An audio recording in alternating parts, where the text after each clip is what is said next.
Hey guys, and welcome back to the channel. We have the match that everyone was waiting for. Novak Djokovic versus Jannik Sinner at the Australian Open 2024, and it's at the semi-final stage. I can't wait to get into this one because when the draw came out, this was the match that I wanted to see more than any other match. After Sinner, of course, had a fantastic end to the year last year, beating Djokovic in some best of three matches. The question was, could he then really manage to kick on in 2024 and potentially beat Djokovic in a best of five? Well, we're about to find out. Before we get into it, though, remember to that like button. Do subscribe if you are new as well. And do leave a rating or review if you're listening on a podcast platform. Make sure you share the videos as well if you think anyone might be interested. And we appreciate each and every one of our members. You guys are legends. It is very much appreciated. Right, let's get into this then. So this is how we're going to break it down. As always, we're going to talk about the road to the semi-finals. Then we're going to talk about the head-to-head. And then we will talk about tactics and style, how both players have looked, and ultimately how it might gel out in the match. And then we will finish off by giving you guys our prediction. So, Djokovic, road to the semi-finals. Round one wasn't plain sailing. It was Prismic in the first round, 1 in 4 sets. Same with Popper in a 4-set win in round 2. Echeverry and Manarino both very straightforward wins, both straight sets in round 3 and round 4. So he would have been happy to get some breathing space there. But then Fritz, it was a really, really tough one. 4 sets in the quarterfinals, and Taylor Fritz played some really inspired tennis. But Djokovic managed to weather the storm. For Sinner, it's been very plain sailing. He's been the only player on the ATP side at this tournament to not drop a set. So beating Van der Zandt, Schulp, De Jong, Baez, Khachanov, Rublev, all in straight sets, and didn't really look troubled with any of them. Rublev, there was some really big hitting on show, as you'd expect from two players who are such clean hitters as himself and Rublev, but in the end, just wasn't to be for Andre Rublev, who is now 0-11, I think, quarterfinals. But for Sinner, he marches on into his first ever Australian Open semi-final. The head-to-head, 4-2 in favour of Djokovic, although Sinner has won the last 2 out of 3 matches they played, and he actually won their last meeting, which was at the Davis Cup, won that in 3 sets. He managed to win a 3-setter at the ATP Tour Finals before losing to Djokovic in the final of the same event. On a hard court, they've all been indoors. So it is 2-1 in favour of Sinner indoors on hard court, but they haven't played once outdoor on hard courts. I would say that Djokovic, it's difficult to say because I actually think Djokovic is the best indoor player ever. So the fact that Sinner has been able to beat him indoors is probably a positive, but it doesn't necessarily mean. I don't know what it means for outdoor hard court, in all honesty. There will be some crossover, of course, but with the elements and also the fact they're going to be playing in the day, I do wonder how much of a factor that will have. I actually prefer Djokovic in nighttime conditions. I think he plays better in nighttime conditions from what I've seen. But, I mean, he's the greatest player of all time, so he can play in all conditions, of course. And tomorrow is supposed to be sunny and 21 degrees. So most likely the roof won't be closed. In terms of tactics and style, Djokovic is an all-rounder. We know that he has improved his game so much that he has a number of tools to utilize at any given time to adapt his style accordingly to make an opponent uncomfortable. That's what his game is all about. He has so many different layers to it. We could be here for 20 minutes talking about his style and what he has at his disposal. But look, I mean, he is the greatest player of all time. A lot of people and most of you watching this video will know what he's about. I'm not going to go into massive detail about him on that. I'm more going to try and talk about the matchup as a whole. For Sinner, he's a power baseliner, power off both wings, and athleticism and flexibility to match the best on tour. Great defensive skills as well. And, like Djokovic, he has that flexibility that not many players on tour have, to be honest. And he's able to stick with the best of them. And I think the biggest strengths that he has is that baseline power hitting, but he's started to become more well-rounded.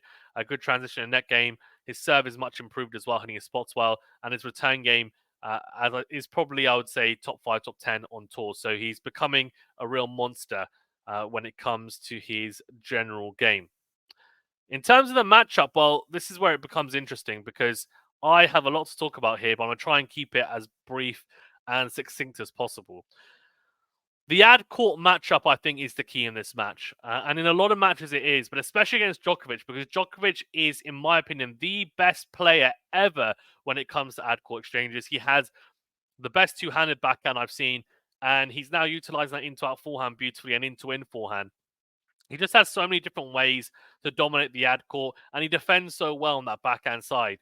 But Sinner is one of the only players on tour who's actually able to stick with Djokovic backhand to backhand, and that puts him in really good stead for this matchup, and which is why I think he's had success recently. Sinner has an elite backhand and finds great angles and pace through the court with it. Not many players can make Novak feel rushed on his backhand defense. Sinner is one of them. Now, Djokovic can do a similar thing, but Djokovic's backhand is not as aggressive and doesn't get through the court as much as Sinner's. It's more, I would say, incredibly reliable with fantastic depth, but it's not the type of backhand to blow you off court. Generally, anyway, he can do it, and that backhand line is going to be crucial. But the issue he's going to have is that backhand line opens up the forehand cross court for Sinner, and he, in my opinion, has the best running forehand on tour. I think does Sinner. Djokovic probably has the best forehand cross court defense or defense. Oh, let's try and not be American. I'm not American. So it's just going to be really intriguing to watch, in all honesty, and it's very, very hard to call because even though Djokovic will be the favorite, given it's a best of five, Sinner has been playing so well, it's hard to just count him out of this. And given the matchups between the two recently, despite it being best of three, I know it's a different ball game, it's a different animal. But yeah, I mean, it'll be interesting to see. I think whoever wins that ad court battle most likely wins the match, in all honesty, and I think it's going to be that crucial. The issue for Sinner is that Djokovic is probably the best ever in that skill set. So Sinner's going to have to dominate that ad court exchange for 3 sets to win, right? That's just the crux of the matter. It's one thing to beat Djokovic in a best of 3 as he's done, but in a best of 5 is another kettle of fish. The serve return dynamic will be intriguing as well. I mean, Djokovic has been serving okay.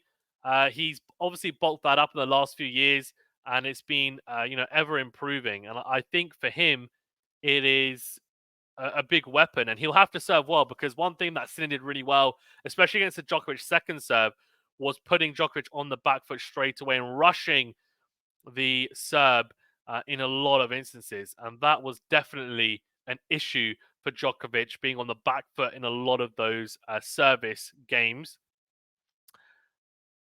For Sinner, he needs to serve well because Djokovic is the best returner to ever grace a tennis court. That's just the way it is. He spot served really well in the matches he won against Djokovic. He'll need to do the same in this match.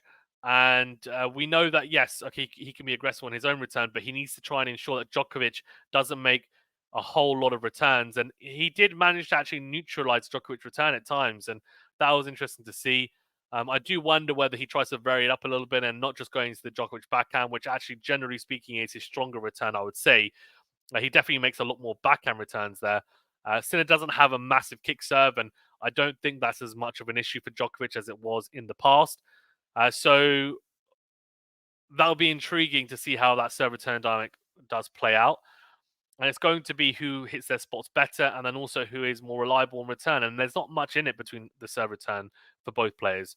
The forehand battle being interesting. Djokovic actually managed to win that match in the final of the ATP Tour Finals by going into the Sinner forehand a lot, which you'd be surprised as a tactic, but it worked. And Djokovic backed his forehand, and he arguably had the best forehand on tour in 2023. If he is at that level, it's going to be very, very difficult for Sinner to hang with him. And he's going to have to stay consistent and try and find good angles and try and keep the points on his terms. It's going to be a real wrestle for momentum in those baseline exchanges. I also think Sinner needs to utilize the drop shot when he can at the right times, though, because we've seen Alcaraz use it effectively, and so did Sinner at times in the 2 wins he had. Djokovic will try and do the same, but Sinner is very athletic getting up into the court, even more so than Djokovic at the moment, given Djokovic isn't in his prime, I would say, in terms of physicality. And he does cover the net quite well, but Djokovic is so good at passing players the net, but his lob is not elite, I would say. So, look, there's a lot to think about. And now it comes to my prediction time. So, my prediction is going to be... It's so hard to go against Djokovic. My prediction is going to be... I'm going to go big. Sinner in 5 sets. That's our prediction. I actually predicted Djokovic before the start of the tournament to win. So let's see. But let me know your prediction in the comment section below.